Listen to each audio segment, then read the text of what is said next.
Այս հրաշք գաթայի բաղադրատոմսով ես ձեզ հետ ուղղակի չէի կարող չկիսվել, քանի որ իմ երբևիցե փորձածներից լավագույններից մեկն է։ Դե ինչ, սրտիկ եք ու պահպանեք այս բաղադրատոմսը, որպեսզի չկորցնեք, ու փորձեք դուք էլ պատրաստեք այս անկրկնելի համեղ գաթան։ Դե ինչ, անցնենք գործին։ 1 կիլոգրամ 300 գրամ նախապես մաղած ալյուրի մեջ ավելացնում ենք 150 գրամ շաքարավազ, 2 բաժակ նախապես տաքացրած մածուն, որը պետք է լինի գոլից մի փոքր ավելի տաք վիճակում, 2 ձուն, 1 թեյ գդալ խմորիչ և 1 թեյ գդալ սոդա ու հունցում ենք խմոր։ Խմորը հունցելու ընթացքում ավելացնում ենք նաև 150 գրամ հալեցրած կարագ, որը նույնպես պետք է լինի գոլից մի փոքր ավելի տաք վիճակում։ Պետք է ստացվի փափուկ, ձեռքերին չկպչող խմոր։ Հիմա այն ծածկում ենք ու դնում տաք տեղ, որպեսզի հասունանա։ Ես մոտ 2 ժամով դնում եմ ջեռոց 50 աստիճանի տակ, այդպես ավելի արագ է հասունանում։ Ու 2 ժամ անց ստացվում է այսպիսի շքեղ խմոր։ Հիմա այն մի փոքր խառնում ենք, տեղափոխում աշխատանքային մակերեսին, բաժանում 4 մասի ու գնդում։ Գնդելուց հետո ծածկում ենք ու թողում ևս 30 րոպե հանգստանա։ Իսկ այդ ընթացքում հարկավոր է պատրաստել խորիզը։ 1,5 բաժակ նախապես մաղած ալյուրի մեջ ավելացնում ենք 1,5 բաժակ շաքարավազ, կես թեյ գդալ վանիլին ու 200 գրամ հալեցրած կարագ։ Այնուհետև ձեռքով տրորում ենք, վերածում փշրանքի։ Ահա այսպիսի զանգված պետք է ստացվի։ 30 րոպե անց խմորը կրկին հասունացել է, հիմա այն հարկավոր է բարակ շերտով կրկնակել։ Որից հետո վրան խորիզ ենք ավելացնում ու ռուլետաձև փաթաթում։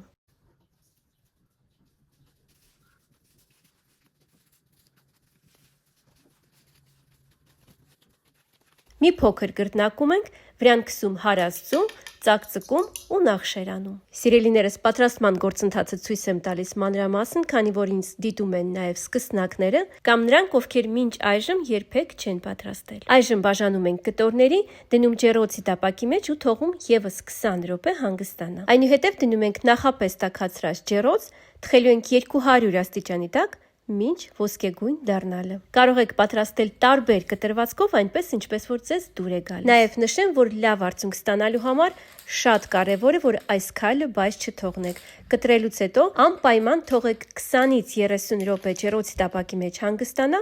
նոր թխեք։ Իսկ հիմա ցույց կտամ շատերի կողմից սիրված կլոր գաթայի պատրաստման եղանակը։ Խմորը ոչ շատ բարակ շերտով կրկնակում ենք, վրան ավելացնում խորիզ, եզրերը հավաքում ու ամրացնում։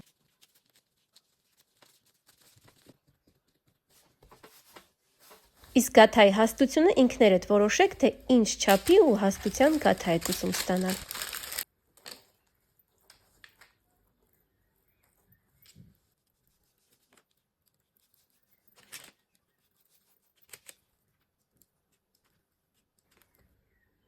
Ահա և մեր հրաշք գաթաները արդեն պատրաստ են, ու այս անուշ բույրը, որը ընկել է ամբողջ բնակարանով մեկ, տարել է ինձ դեպի մանկություն տատիկիս խոհանոց։ Վստահ եմ, որ դուք էլ պատրաստեք, կհիշեք ձեր մայրիկներին ու տատիկներին։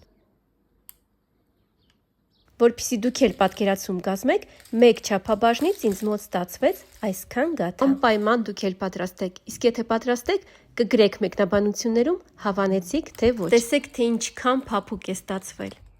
Կամ կարող եք լուսանկար ուղարկել իմ ֆեյսբուքյան կամ ինստագրամյան էջին։ Դե ինչ, այս հոլովակով չեք մոռանում կիսվել նաև ձեր ընկերների հետ, դնել լայք ու բաժանորդագրվել իմ տնական բաղադրատոմսեր ալիքին։ Իմ էջում շատ հեշտ ու համեղ բաղադրատոմսեր կան, այնպես որ բաժանորդագրվեք։